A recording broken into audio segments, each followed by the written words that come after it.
e nem tem preocupação com nada, só vive cada dia na sua mente encantada.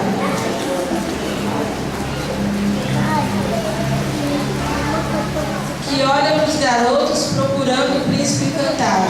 Digo isso porque já fiz e de tanto sonhar encontrei meu amado. E há a mulher mãe que, se pudesse, com seus filhos debaixo das asas andava, para que não sofressem as dores desse mundo. Se pudesse, bem juntinho dela os grudava, com nós apertados amarrava, porque o amor de mulher mãe é muito mais profundo. E o que dizer das avós, que são mães duas vezes, tanto carinho, já mimam bastante os netinhos que os filhos lhe deram.